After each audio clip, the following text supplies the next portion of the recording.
But she had learned from that. Agatha thought angrily. He was different now. He was ready to be a king. If only his princess would stay out of the way. Tetro's brush shimmered, his father's wing coat on his hand.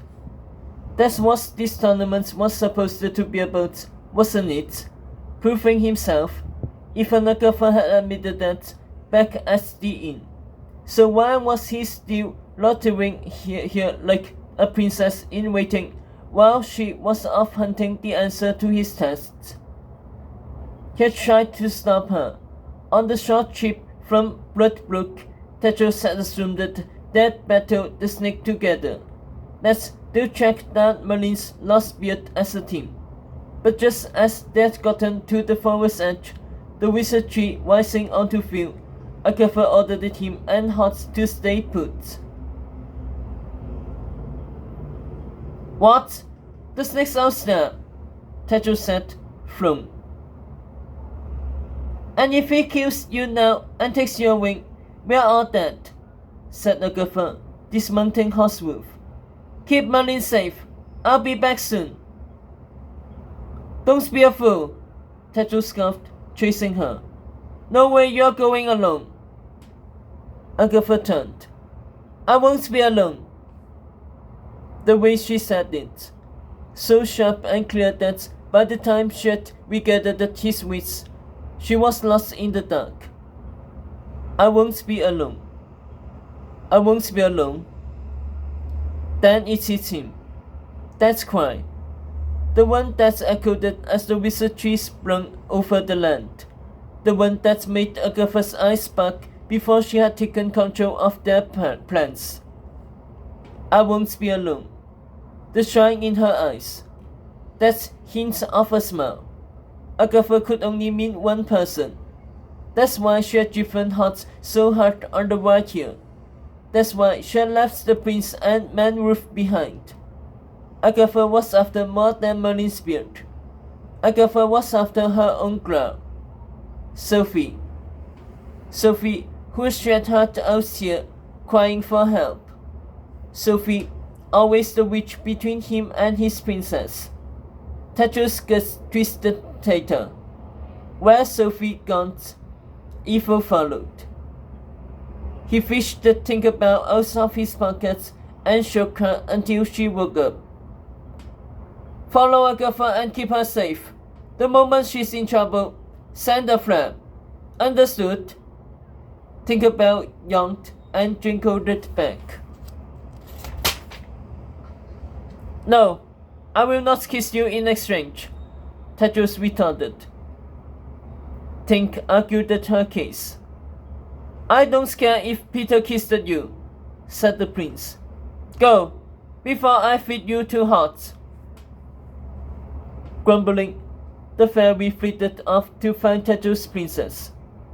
And this is how he had gotten here, pent up and frustrated, saddled with a baby, while his princess went after her best friend. Again. Now you know how I felt with Sophie all those years. A voice closed. The prince looked up at Hot. Always second best, the Manwolf sighed. Tetros sucked in a breath. Hot was right. This was the tale of Sophie and Agatha. It always would be. Until he had the courage to make it his story too. Lights flashed through the darkness, a flare of gold. Tetros and Hot sprung. Flames spanned towards them. For a second, Tetros thought they were under attack. Then he saw the blaze had a face. A fairy, wings afire. Tank, he breathed. Burning up, Tinkerbell choked out a single squeak. A word that shook Tetros' soul. Snake! The flare swallowed her. She was gone. He was too poisoned by rage to have a plan. Throttling towards the wizard tree, his boots skidding across the forest, Tedros thought only of his true love out there against an enemy who burned Ferris alive. This was the clarity of evil, its humiliation of your weaknesses, its suffocating of your mercies. Each time Tedros hesitated, the snake was there to punish him. Japheth was more than a nemesis. He was his shadow, like the Green Knight to King Arthur, a curse that had been with him all along, and yet one he was fully unprepared for.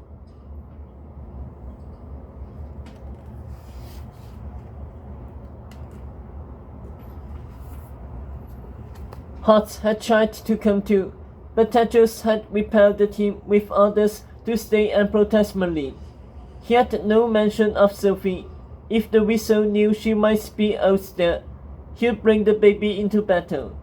But without the man-wolf, Tedros had no weapon or shield against someone he still wasn't sure how to kill. Stumbling over a stick, he kicked it onto his fists, using his finger glue to retort it to a stick. Soon he heard sounds of war, cries, human and animal, clashes of steel, the groans of a tree under siege. He sprinted out of the woods onto open land, the ruins of the bank covered in ghostly white leaves. As Tedros drew nearer, he saw splatters of blood. The corpse of geese. 12, he counted.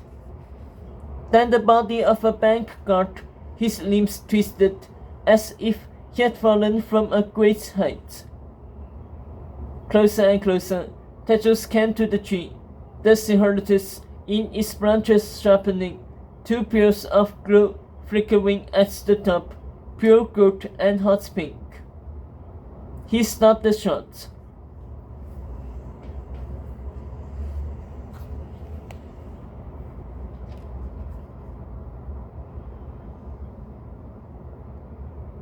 High in the whistle tree, Agatha and Sophie clung to the branches, fending off a storm of screams, the girls' finger claws throbbing in the night. From this far down, Tedros couldn't see their faces or sign of Japheth himself, but he heard their shouts. Sophie, watch out! Behind you, Aggie. Before they disappeared behind white leaves. You stepped in and out of these leaves, Agatha's and Sophie's screams getting louder, prompting the prince to shove the wood stick into his pants and start climbing.